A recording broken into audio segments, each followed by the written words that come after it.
Now I'd like to introduce you to Douglas B. Gibbs, who has a great love of his own, and that is to teach the people of this nation about the Constitution of the United States in its original intent.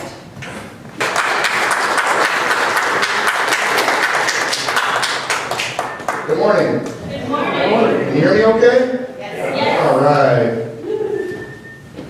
You know, it's funny because I've spoken to churches before, but normally it's just my testimony. This is the first time I'm actually going to be talking about the Constitution quite a bit in it too. But I did want to say this. I grew up going to Calvary Baptist Church in Bellflower, and it was an older building. It had the baptismal up above the stage, just like this one. So I walk in here, and it kind of reminds me of the church I grew up going to. And so, first of all, I got kind of kicked out. And I hadn't been to this church before, and it was funny because people said, "What's the old rock church?" I had no idea where I was going. Go straight up, that's it. It pretty much stood out clearly for me. When it comes to the founding of this nation, we have to understand that God's hand was on it. Let me say something real quick. This is the greatest document ever written.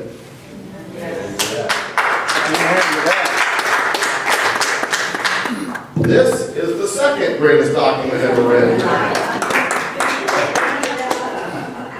This was written by 44 authors, 66 books, 44 authors.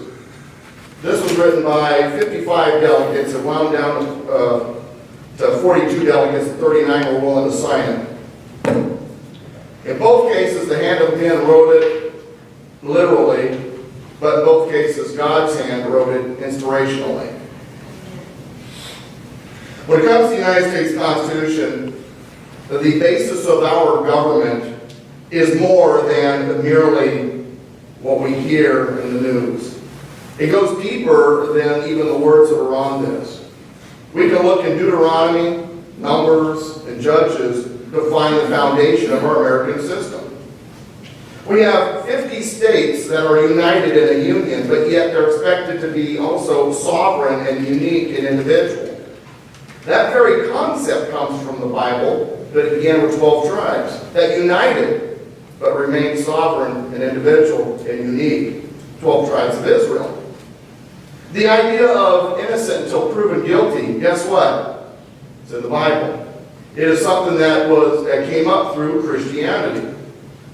And so when you read the U.S. Constitution, there's two things that you have to understand in order to understand the Constitution itself. And that is, number one, in order to understand it, we have to understand where its foundation comes from and its biblical principles.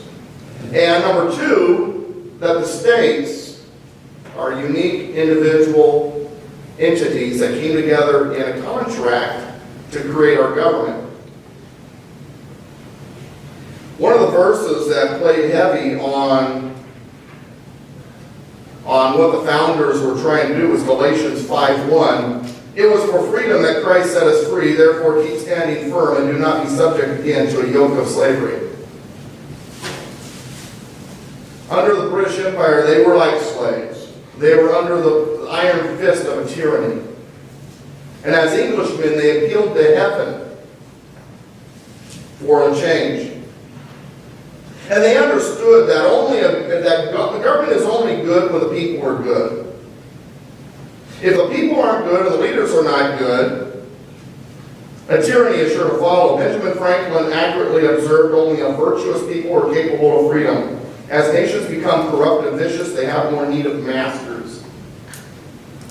John Adams said the Constitution was made only for moral and religious people. It is wholly inadequate to the government of any other. What he's saying is, if we're not a godly people, we're not capable of this.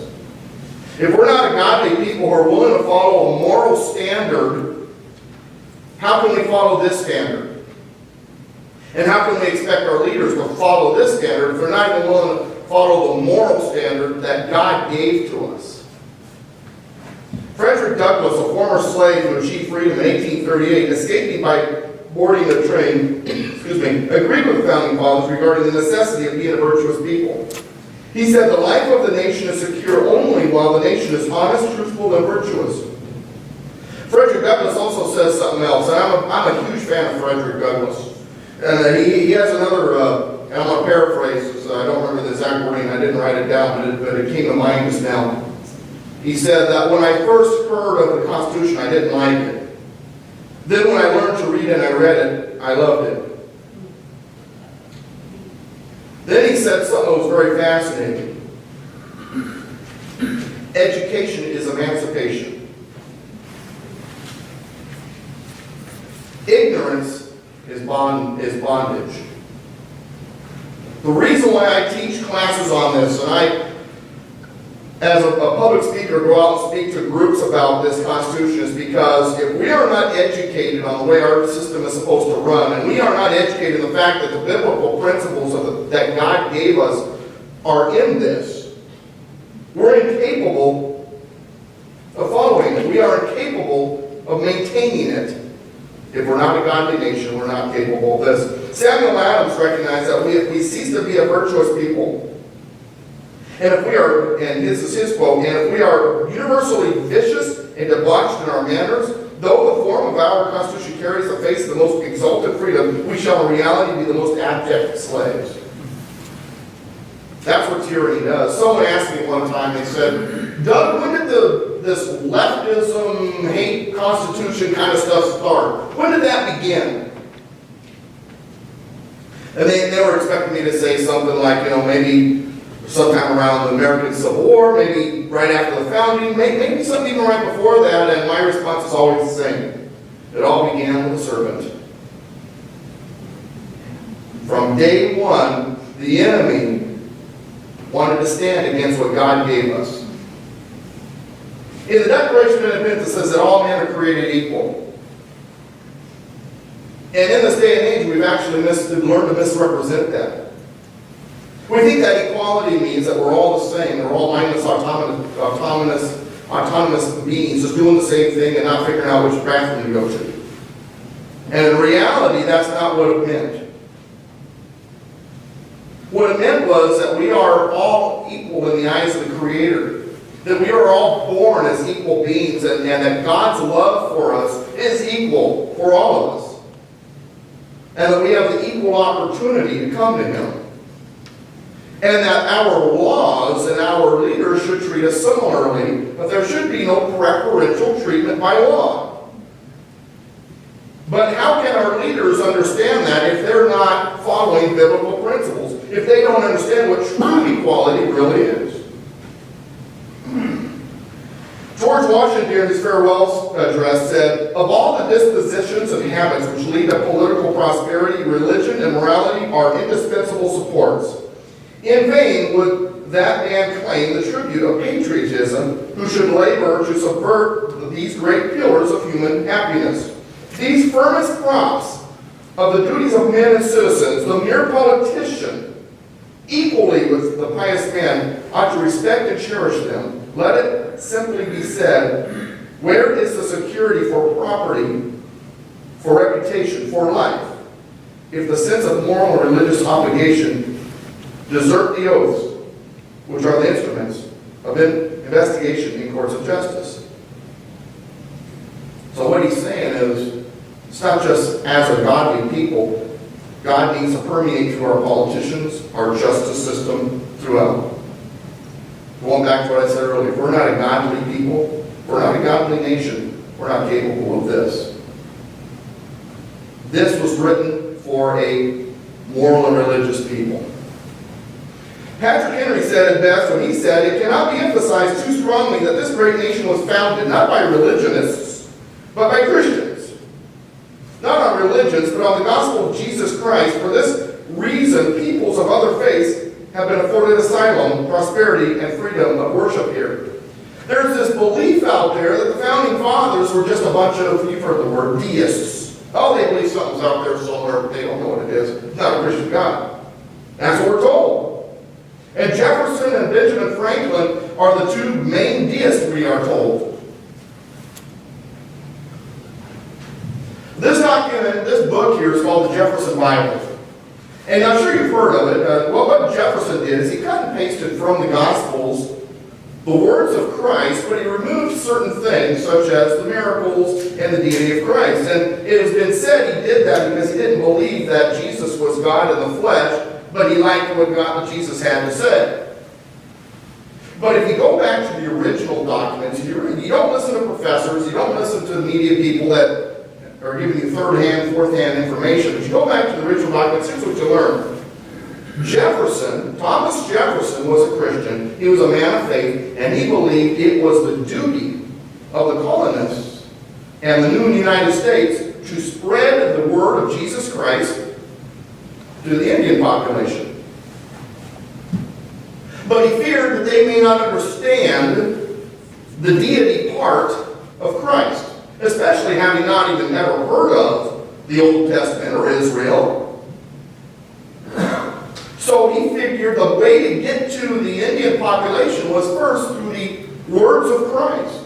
Because just the words of Christ alone are so powerful, surely no one could not come to believe him after hearing the words of Christ.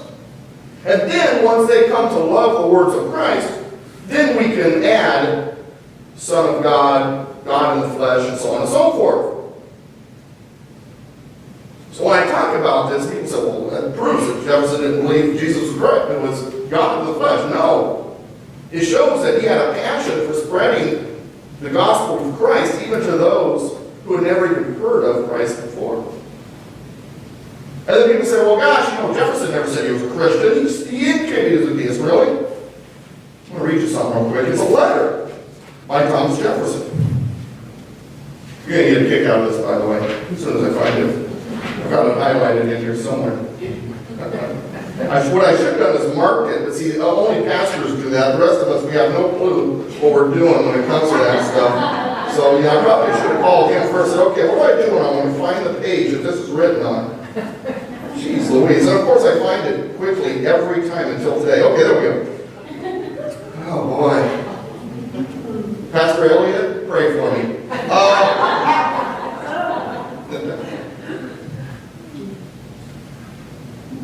I too have made a wee little book from the same materials, the Gospels, which I call the philosophy of Jesus. This is a letter from Jefferson to a gentleman by the name of Mr. Charles Thompson. It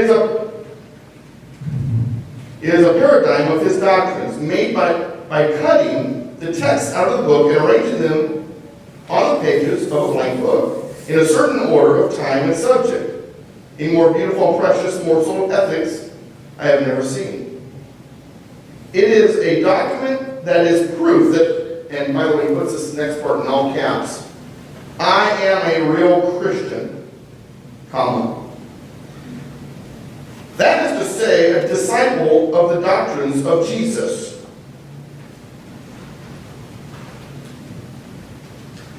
Later on in the letter, he explains that what he means by that is he's a man of faith, but he's not a religious man. He had a real problem with organized religion. That there were pastors of people of the time period who put more importance on religiosity than they did faith in Christ. My, sometimes we feel the same thing about today, don't we? How many people go to church because it looks good, go through the motions, well, I gave to charity, so I'm a good person. But are you a person of faith? They struggled with the same thing. And so Thomas Jefferson said, I don't like religion, but I love Christ. And I'm a man of faith. And for that, we are told, well, then he was anti-religious. Well, he was. But he was a man of faith. There's a difference. Anybody can be religious, but do you really have Christ in you? The Holy Spirit flowing through you? Do you really believe the power of Jesus Christ? Thomas Jefferson did. And so did Benjamin Franklin. Now, Benjamin Franklin's an interesting individual. He was raised in a Christian environment, and then as he got older, he kind of started learning about science and started visiting France a lot, and he kind of moved away from his foundations. And then as he got older, something interesting happened. He began to move back towards those foundations. You've heard the saying, right? With your children, if you get built a strong foundation, they may leave it, but they'll come back to it. Yeah, well, Benjamin Franklin did. But what did it for Benjamin Franklin was that he saw God. Now, what I mean by saw, I didn't see him literally. God didn't visit Benjamin Franklin in his room and say, "Here I am." But Benjamin Franklin was an observer of society and history. And during the first 4 to 5 weeks of the Constitutional Convention, during the summer heat in Philadelphia, with no AC, no deodorant, and lots of humidity, the men in the room were battling so badly that for the first 4 to 5 weeks, it really didn't get much done. They established the parameters of the meeting and some of the rules, but other than that, they were fighting over everything. It was a battle. Now understand, I know we hear this thing out there, well, you know, it's written by a bunch of old white guys. The average age, if you remove Benjamin Franklin from the equation, was 27. So they were a bunch of young white guys in old, yucky wigs with powder and probably bugs. But anyway, so these guys are battling. Well, you know, it's hot, it's humid, and they got these wigs on. No wonder they're fighting. So they're battling, and the one elder statesman in the room, 71-year-old Benjamin Franklin, is sitting there looking through his round spectacles, watching this battle going on. And he's just listening, just watching. You know, as we get older, we kind of figure out that's the way to do it, right? Just kind of watch the younger crowd go at it, and eventually we come, you know, we insert our wisdom once they, you know, have to catch a breath or something. And he speaks up and he says this: "Have we forgotten our powerful friend? Do we imagine that we no longer need his assistance? While you are consulting a peace and the means of establishing our future of national felicity, have we not forgotten that powerful friend? Do we imagine we no longer need his assistance? Because if that is the case, we labor in vain." In other words, without God in the equation, what we're doing means nothing.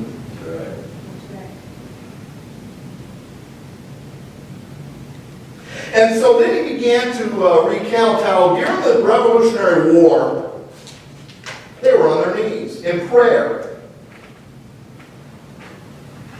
But yet now they are not. They're arguing and they have forgotten.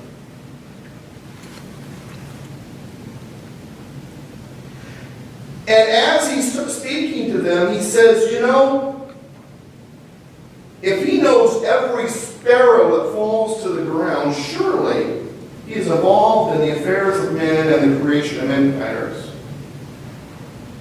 Remember, this is the celebrated deist. The atheist, as some people will say.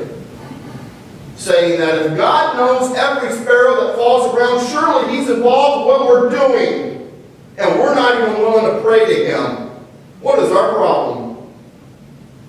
And then he recommended that they pray before each session. Well, there was a group of men who decided to stand against that idea. So for 4 days they argued over whether or not they should even pray before each session. The group of men that stood against prayer before each session was led by a gentleman by the name of Alexander Hamilton. Now, Alexander Hamilton was a patriot. He was a war hero. But he did not like the idea of what was going on. He wanted a bigger, stronger, more powerful government. He believed that America was the next great empire, that it should replace the British Empire. And a lot of the founders, when they went into that convention, agreed with him. But when they began to pray, their hearts changed. So after 4 days of arguing over whether or not they should pray, one of the arguments was, but we cannot afford it. We would have to pay a clergyman to come in, you know, and we don't have the money to pay the clergyman to come in and lead us in prayer. Besides, we're creating a system that prying eyes might not understand. understand. We would like to finish it. You ever been cooking in the kitchen and you just knew that if anybody saw all the stuff you were putting into the meal, that they would not want to eat it, so you didn't want anybody in the kitchen, but because you knew they'd like the finished product? That's what was going on. They knew the finished product would be a good thing, but they were feared that prying eyes would not understand what was going on. So they came to the conclusion that, okay, we are going to pray before each session, and they went up the street to the nearest church and they knelt in prayer. You know what happened after they began praying? A miracle. Miracles happen, and this was the miracle that resulted from the point on forward when they began praying. When they put it in God's hands, the miracle happened. Louis Gohmert is a member of the House of Representatives in Texas. He's one of my favorites, mainly because of one particular quote. He said that putting things in God's hand does not mean leaning on the shovel and waiting for the hole to dig itself. You got to put legs on your faith, right? Well, they had all the legs they could get, but they had no faith. They were doing the opposite. But once they began to pray, put it in God's hands, and then they put legs on their faith at the same time, the miracle was written. The miracle of Philadelphia, one writer wrote. How awesome is that? And they consulted a number of sources. First, the Holy Bible. Because in the Holy Bible, the basic framework of our system is there. An executive, a bicameral Congress, meaning two houses. A judicial system that believes that you're innocent until proven guilty. And members of the union that are independent, sovereign, but yet in a union together. But instead of 12 tribes, we have states. Thomas Paine wrote, "Society in every state is a blessing, but government, even in its best state, is but a necessary evil, in its worst state, an intolerable one. For when we suffer or are exposed to the same miseries by government, which we might expect in a country without government, our calamity is heightened by reflecting that we furnish the means by which we suffer." James Madison wrote, "If men were angels, no government would be necessary. If angels were to govern men, neither external nor internal controls of government would be necessary. In framing a government which is to be administered by men over men, the great difficulty lies in this. You must first enable the government to control the government, to govern, and in the next place, oblige it to control itself. A dependence on the people is, no doubt, the primary control on the government, but experience has taught mankind the necessity of auxiliary precautions." In other words, if we were all angels, we wouldn't need government. Government's necessary because we're not. However, government always results in tyranny, so we have to do the things, take the precautions necessary to protect us against that. Being virtuous people are one of those protections. They've got checks and balances. You've got to inform the public because we're all informed, right? We are, at least. I don't know about out there. In a society with no government, people have no freedom. In a society with too much government, people have no freedom. So we have to find that middle ground, right? Because, see, if there was no government, and you had your home and all your possessions inside your home, you'd have to sit on the front porch with your shotgun all day to protect it. You have no freedom because you couldn't leave your front porch. So you need government to create things like law enforcement and emergency services. It's necessary if you want more freedom.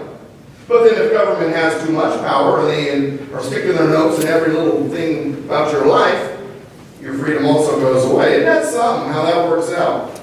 So people say, well, Doug, are you to the left or to the right? I'm dead center. This is not a Republican document. It's not a Democrat document.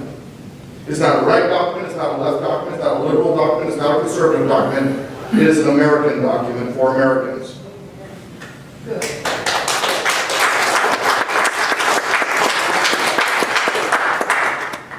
But there are those that want to destroy it. There are those who want to go against it. And our problem, and when I say our problem, I mean our problem, is we haven't been active enough. There's a film called Sing a Little Louder. And if you've never seen it, you've got to. It's a short film, Sing a Little Louder. And it's set in Germany during World War II. And there's this church, and they've just finished singing their hymns.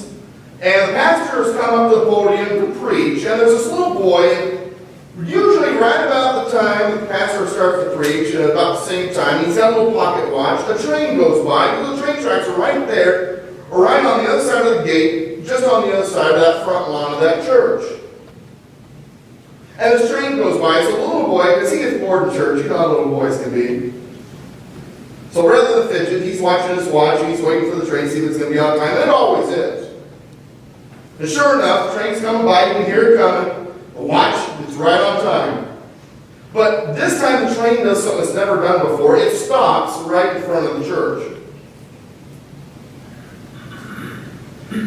And the church and the church, they can hear the train stop, but they're paying attention to the sermon.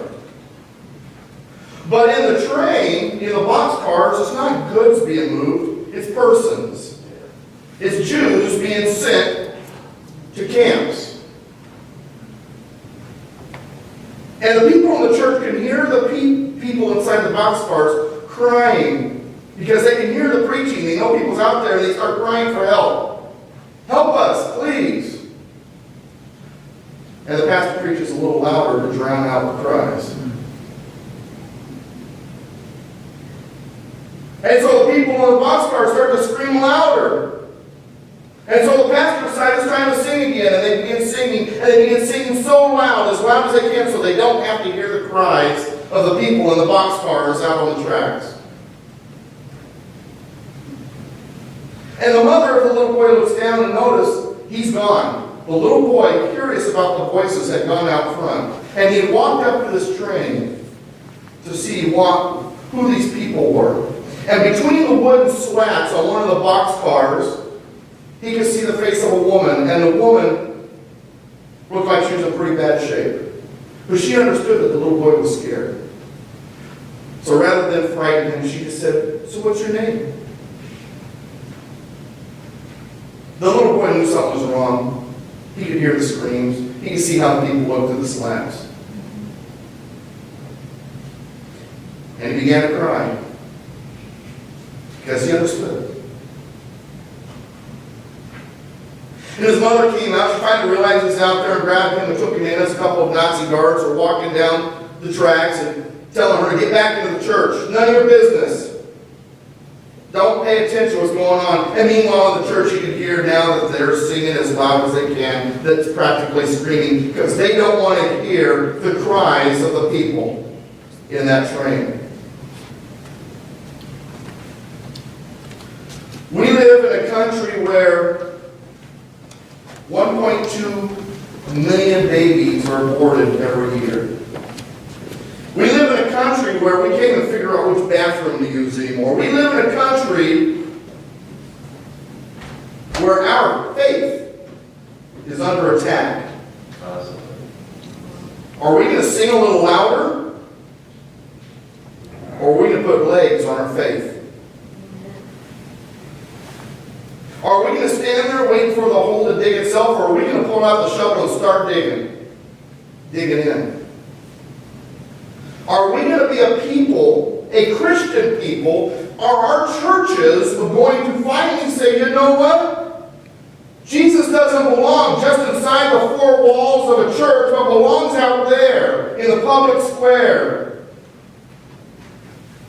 Alexis de Tocqueville came to this country in the 1830s. He was from France, where the concept of separation of church and state was really true. And he came to America because he had heard about the penal system here, and he wanted to learn more about the penal system. But as he visited the jails, he began to also visit the town halls, and the politicians, and the churches, and the pubs. And then he wrote the that America's liberty is beyond anything he's ever seen in the world. And the strength of that liberty is in her churches. America is free because America is good.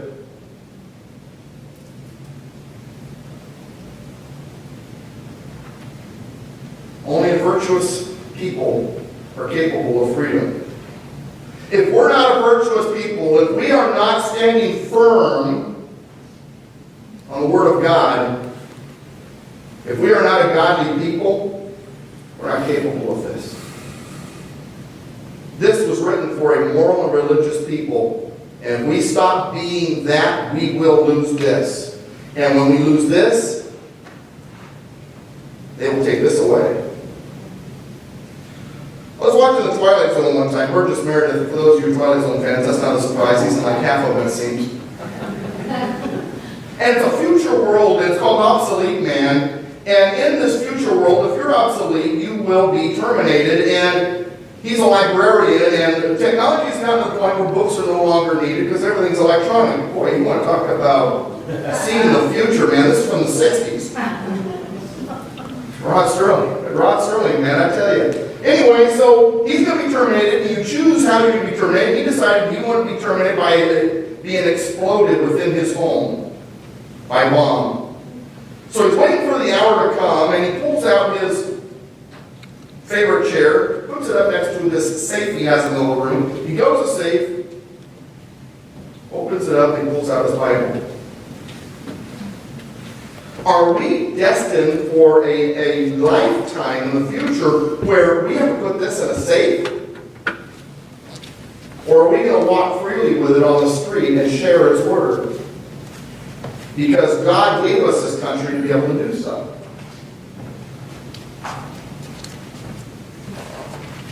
The Bible teaches that the soul that sins shall die for his or her own sin. That's Jeremiah 31:30, Ezekiel 18:17 and 19. And that the son shall not die for the sins of his father. Our sins belong to us, after all. And that it is our personal responsibility that we should measure our deliberate choices carefully, Ephesians 5:15. And have moral courage, Joshua 1:9, because it takes the highest kind of courage to do what is right. Every action in our lives, it takes the highest kind of courage to do what is right. Every action in our lives counts. Ecclesiastes 12:13 and 14. Each choice we make becomes a part of our character. We should be committed instead of simply giving it a try. Luke 9:62. Are we willing to make and keep real commitments to God? Are we willing to love what is right? James 1:25-27. Are we to be responsible enough to succeed? Genesis 39:1-2. Are we willing to fight the good fight to protect this so that we can protect this? They are both given to us by God, after all, right? George Washington said that while we are zealously performing the duties of good citizens and soldiers, we certainly ought not to be inattentive to the higher duties of religion. To the distinguished character of patriot, it should be our highest glory to add the more distinguished character of Christian. Wow, it's almost like these guys saw what was coming. John Adams said, suppose a nation in some distant region should take the Bible for their only law book, and every member should regulate his conduct by the precepts there exhibited. Every member would be obliged in conscience to temperance, frugality and industry, to justice, kindness, and charity towards his fellow man, and to piety, love, and reverence towards Almighty God. What a utopia, what a paradise would this religion be? That is, if this was the only book. Adams also wrote on the 2nd day of July in 1776 that it will be the most memorable epoch in the history of America.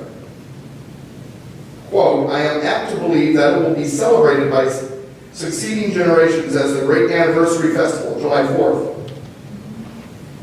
It ought to be commemorated as the day of deliverance by solemn acts of devotion to God Almighty.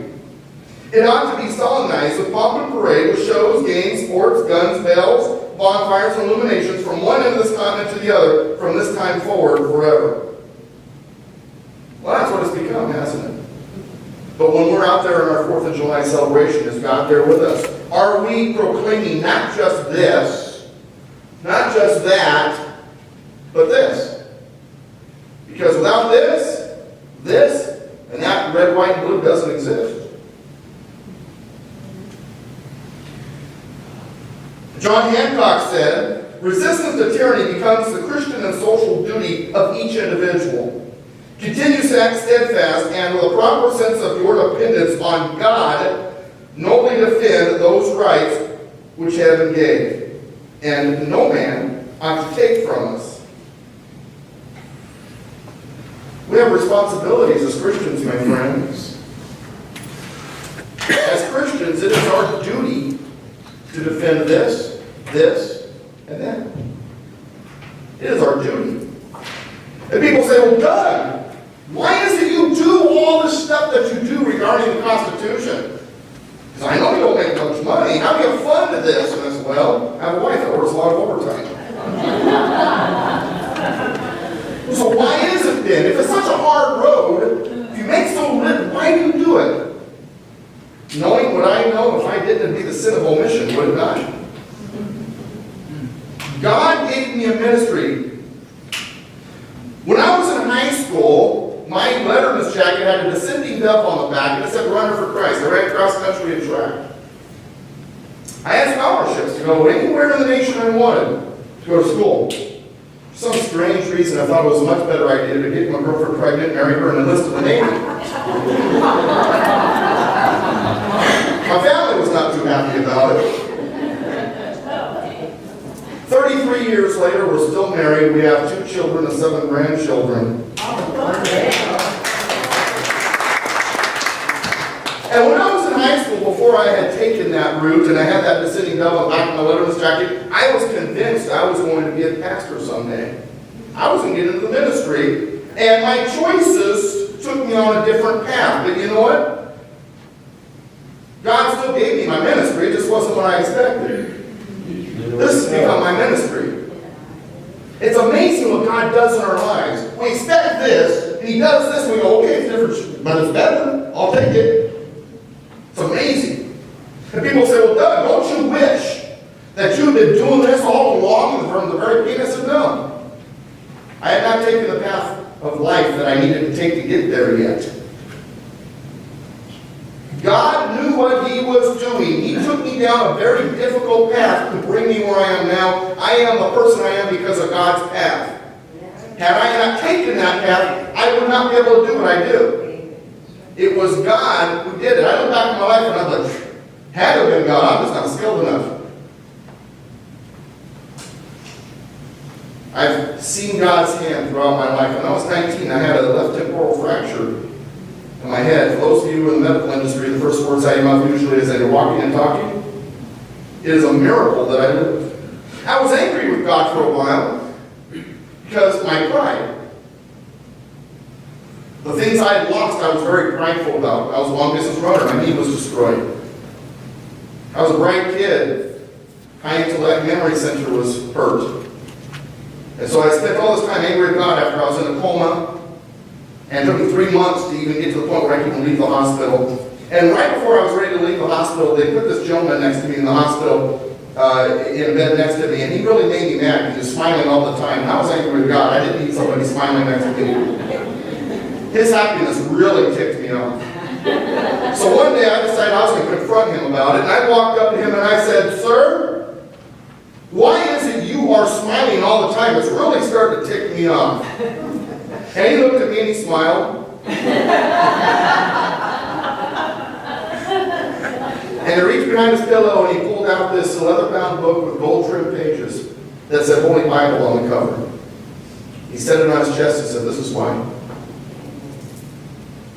And all my anger and my pride went through me. then it finally hit me. Doug, you've been angry at God all this time, and you've never stopped to think, you know what? I'm alive.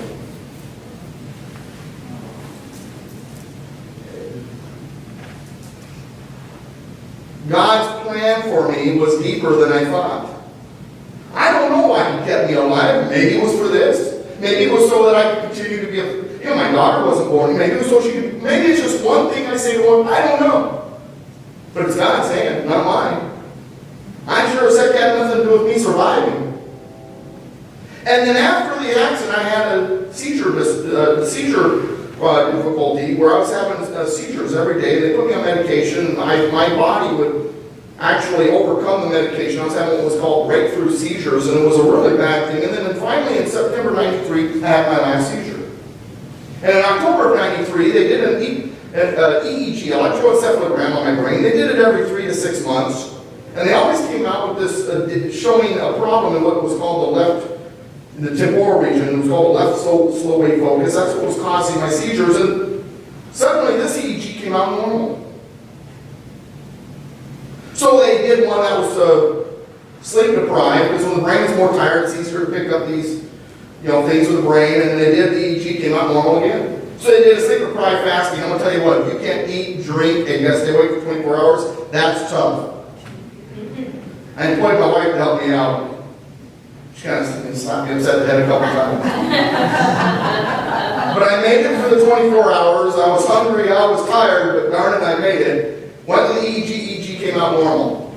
The doctors, after more tests, they came to me and said, you're very lucky because your brain has learned how to reroute its signals away from the damaged area. That's why you're not having seizures anymore. And I said, luck has nothing to do with it. God has bigger things planned. God still performs miracles.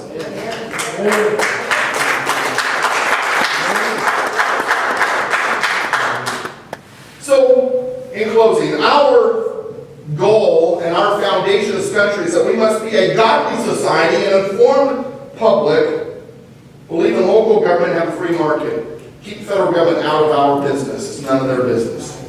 The federal government was created to handle the external stuff, common defense, trade with other nations, things like that. What happens inside our communities, inside our lives, around our churches, none of their business. What bathroom to use? None of their business. None of their business.